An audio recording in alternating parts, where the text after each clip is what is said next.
Dear friend, I'm Gina. Welcome back to Lost Sister, a Discarded Woman, Episode 2. Content warning. This and future episodes contain sensitive topics and may cause distress to some listeners. Hearing disturbing actions of oppression, manipulation, and abuse can bring up painful memories and personal struggles which could cause trauma for many. The names have been changed and places are purposefully arbitrary to protect the privacy of those involved. This podcast is our way of telling Catherine and Elizabeth's story so that others can be aware of these issues with family and other loved ones. In episode 1, we introduced you to Catherine and her missing sister Elizabeth. After months and months of searching, Catherine and their family are finally given Elizabeth's whereabouts.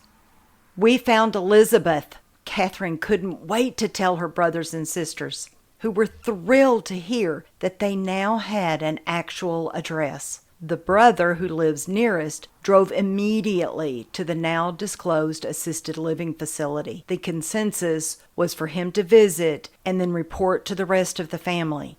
They all agreed that one sibling at a time would be better for all of them, especially Elizabeth. Throughout the search, the focus was just finding Elizabeth. Now that she's been located, the focus shifts to her health and well-being. No one in the family had actually laid eyes on Elizabeth in over a year and a half. Heading to their sister is her big brother, Charles. He lives within an hour of the address they were given. He wanted to be cautiously optimistic about the visit, but instinctively very wary. Hopeful that his sister is well and that this wasn't a wild goose chase. After all, they've been jerked around and kept in the dark for far too long. Probably because he was braced for the worst, he was pleasantly surprised that the staff had been made aware that Elizabeth's family would now be allowed to visit. No matter what he had primed himself for, he still wasn't fully prepared. The woman he met shocked him to his core. His younger sister looked years older than him. Pale, sunken eyes, clothes hanging off of her apparently gaunt frame. She was sitting on the edge of a low metal cot with a thin mattress and old sheets in an otherwise empty room. He may not have recognized who she had become, but she knew him instantly. "Charles," she cried out, "I'm so happy to see you. I thought you were dead." Charles choked back tears, and the dread of how he would have to explain to their family what he saw sickened him. Most of their conversation that day centered on assuring Elizabeth that their other brother and sisters were indeed alive and had been looking for her for a very long time, and that they were all making plans to call and visit as soon as possible, that they all loved and cared about her, and how happy everyone is that they finally found her. It was hard to pull himself away. The visit was emotionally overwhelming for Elizabeth too, and she needed the rest. Needless to say, Charles desperately wanted to talk to someone who could answer his questions. He was still reeling from the state of his sister and worried about her overall health. However, his questions would have to wait.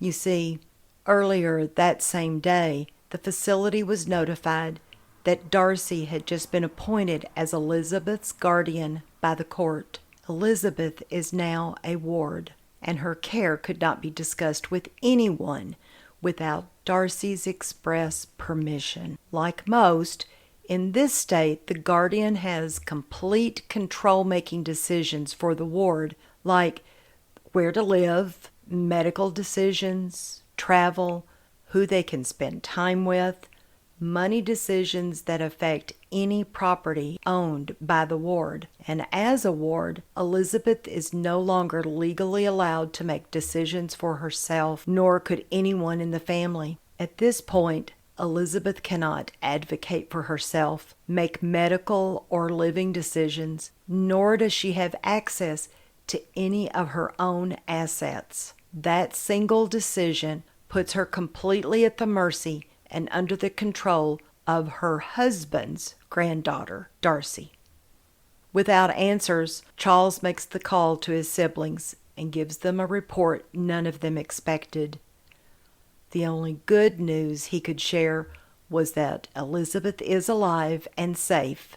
He did manage to take a quick photo of Elizabeth and shared it with his family. The once vibrant, determined, caring, and driven doctor was now a confused old woman living in a small, stark room.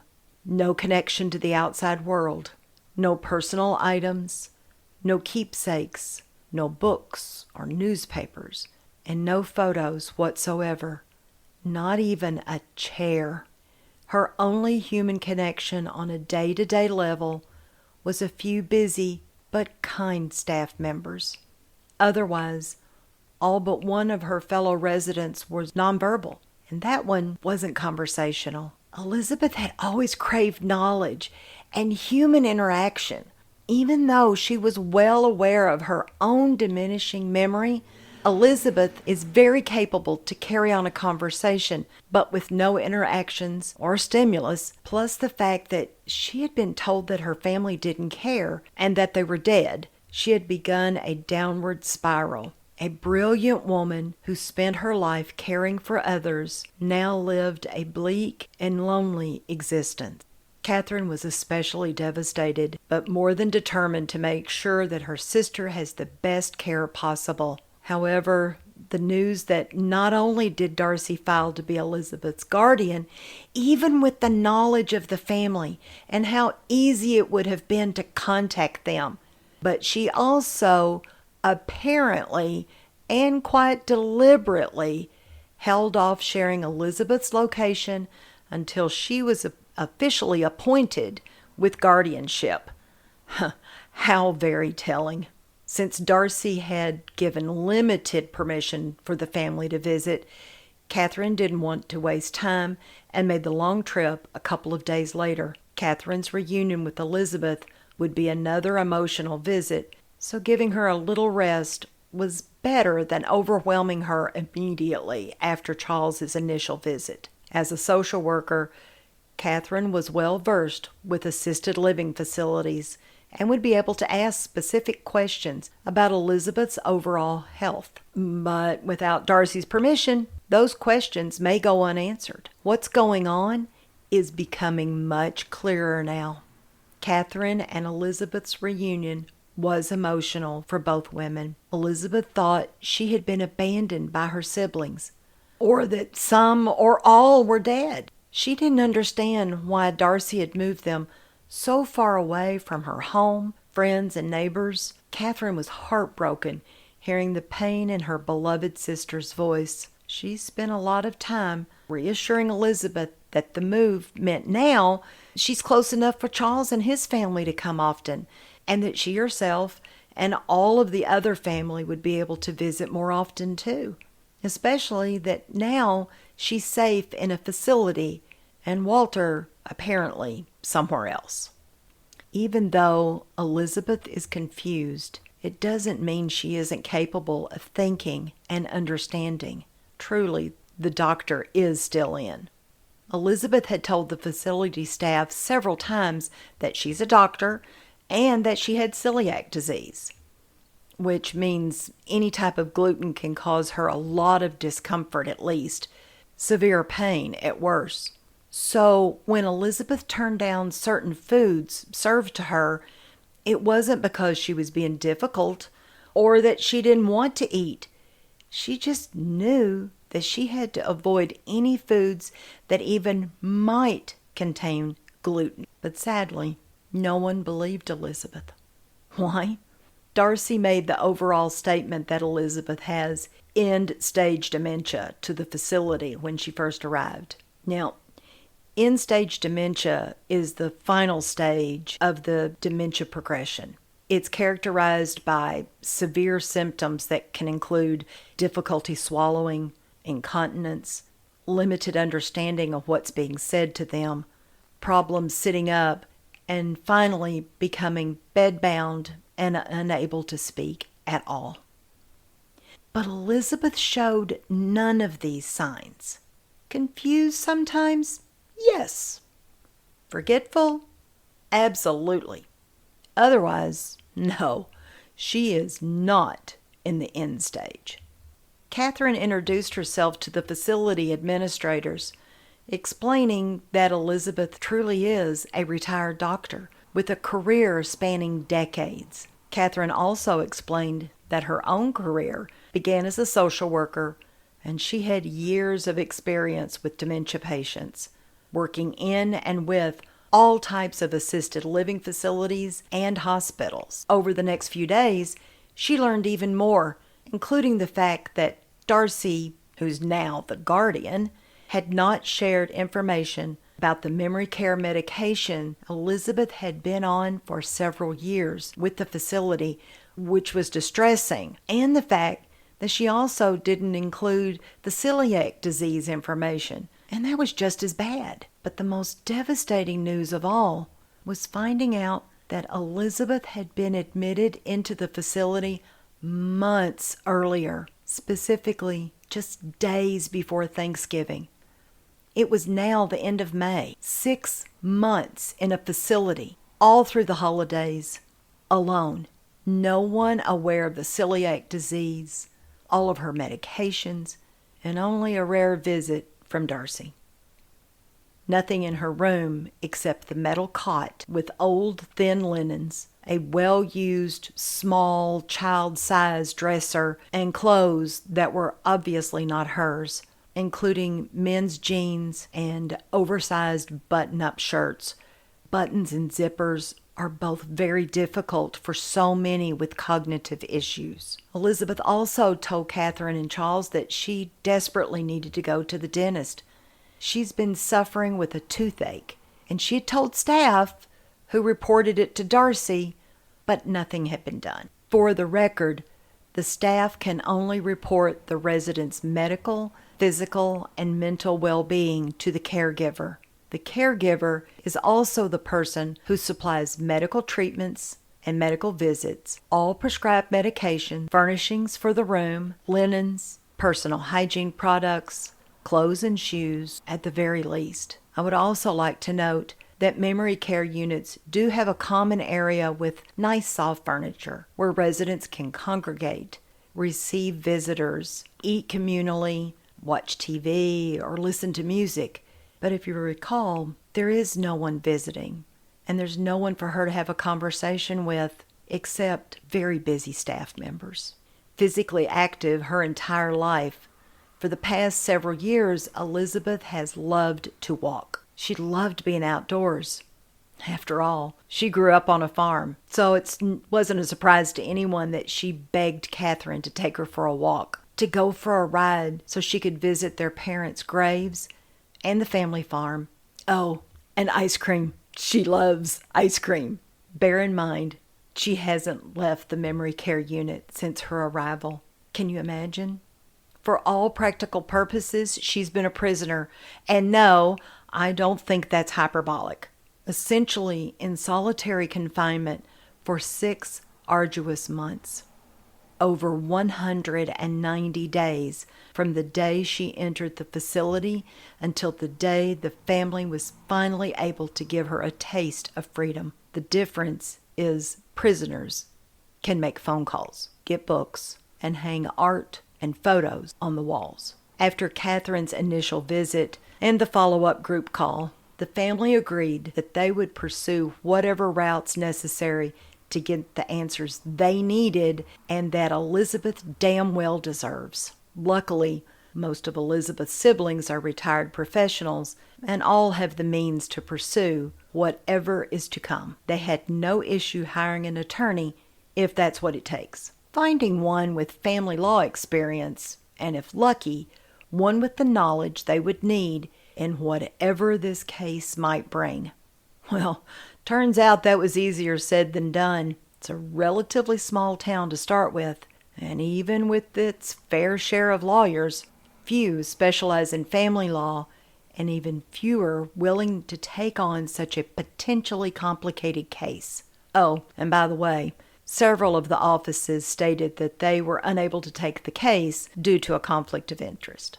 Evidently, somebody has had the need of a few local attorneys herself. When faced with what seemed like constant roadblocks, thankfully the hunt for an attorney didn't take too long. After interviewing a few, the one they chose came highly recommended by an extended family member who is a retired judge. The attorney agreed to file for a change of guardianship on behalf of the family as quickly as possible.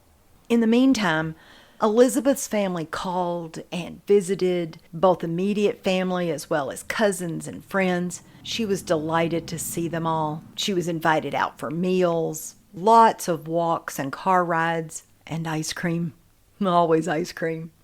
During the visit to their parents' grave, Catherine stood with her sister recalling the last time she was there, just months ago, when the gut-wrenching sight of what appeared to be a freshly dug grave next to their mother. The split-second thought, is that Elizabeth? Was she dead and buried without any of us knowing? It wasn't, of course, but the terror stayed with her. Catherine visited as often as she could and called almost every day when she wasn't in town. She was also learning more information about what had happened since Elizabeth and Walter were moved, and it wasn't pretty, including the fact that Elizabeth was admitted to this facility directly from the hospital where she had had surgery for a dislocated shoulder. Thankfully, that injury had been treated properly and had since mended nicely. True to their attorney's word, 1 month later, they appeared in front of the family court judge. The judge quickly appointed Catherine as guardian, even though Darcy did not attend the hearing, nor did her attorney answer the motion. A little side note. All court documents were forwarded to all parties involved per the state's law. In this instance, the state only requires the paperwork to be sent via standard mail, which means there is no proof of delivery. And later, Darcy will claim that she did not receive the documents until after the court date. But finally, they were getting somewhere. Having guardianship allows Catherine to make doctor and dentist appointments, and thankfully they were able to get to schedule both just within days. First stop, the dentist. A loose cap was the culprit of the pain Elizabeth had dealt with for who knows how long, and was repaired on the spot. She was treated with kindness and respect, and they left the office feeling accomplished. Even though Elizabeth was feeling so much better, Catherine couldn't help the resentment that her sister had had to tolerate pain that was completely unnecessary if only someone had just listened to her and acted accordingly. General practitioner was next. He had been established as Elizabeth's GP by Darcy after their move. No one will be surprised that he was completely unaware of the memory care medication that Elizabeth had been taking for years, nor had he been informed about the celiac disease. However, he had been told that she was in end-stage dementia, and it seems he hadn't questioned it. They discussed the ramifications of Elizabeth being off the memory meds for an undetermined length of time and then back on them. The doctor did reorder them and said it was really bad to take someone on and off the medication, that it can make the dementia symptoms worse. She was also on a thyroid medication that she went without at least 3 different times for 1 to 2 weeks at a time, they were told, because Darcy said she was too busy to get it filled. The adult protection worker said that they weren't life-sustaining meds, so it really wasn't abuse. Go figure. The doctor's demeanor and tone changed when he learned that, yes indeed, Elizabeth is a fellow physician. For the first time in a very long time, Elizabeth wasn't being dismissed as just another discarded woman. There was also a meeting with the administrators at the facility who were genuinely open that they were very confused when they were instructed that Elizabeth's family would now be allowed to visit. Finding out that the administrators and staff had been told conflicting stories about Elizabeth's family, Some were told there wasn't family. None. That they were all dead. Others were told that the entire family were drug addicts and that they hadn't contacted Elizabeth for decades. In a twisted sort of way, a lot of things started to fall into place. Perhaps the same stories were told to that wellness check officer, which in turn would clear up the strongly worded warning to not attempt to contact the household, especially in person, if you had been told they were all drug addicts. While discussing how to best serve Elizabeth's needs, she learned that Elizabeth's medical records consisted only of the local GP, along with a very short list of medication. Nothing further back. No records from before the move here. Just one more odd box to tick. And then another shoe drops. According to the intake paperwork Catherine could now examine because she's guardian, it wasn't Darcy who admitted Elizabeth. It was a social worker from one of the local hospitals by an order from the emergency room doctor after the dislocated shoulder that required surgery. And of course, there had to be another unexpected revelation. They knew Walter hadn't visited Elizabeth, but as the folks at the facility discovered, he had died since Elizabeth's arrival. And before you ask, no, she was not taken to the funeral. The staff indicated they heard about it when some of them overheard Darcy telling Elizabeth a couple of weeks after he died. And according to the staff, Elizabeth seemed to be okay with that announcement. Obviously, there are many more puzzle pieces to be found. How and when did Walter die? Definitely much more to learn from the hospital, and even more so at the bank, as there seems to be a question of Elizabeth's assets, which is baffling. Elizabeth would have had plenty of money and assets to pay for her own care. As guardian, Catherine has her hands full, to say the least, and she's had to hit the ground running with only a few hard clues as to what is really going on with her sister. Fair warning, friend, there are many dark days ahead. The terms elder abuse, elder neglect, and elder fraud are relatively new. In general, elder abuse is a term referring to any knowing, intentional, or neglectful act by a caregiver or any other person that causes harm or a serious risk of harm to a vulnerable person. Legislators in all 50 states have passed some form of elder abuse prevention laws. A good place to start for more information is the website justice.gov/elderjustice. And if you suspect elder abuse, there is help. The National Elder Fraud Hotline is 1-833-FRAUD-11. That's 833-372-8311. Thank you for listening. I hope you continue following as Catherine begins to slowly peel back layers of deception in Lost Sister, a Discarded Woman. If you enjoyed this episode, please share with your friends and family. Our hope is to share Elizabeth and Catherine's story so that it might help others to avoid the same happening to them or someone they love. Thank you.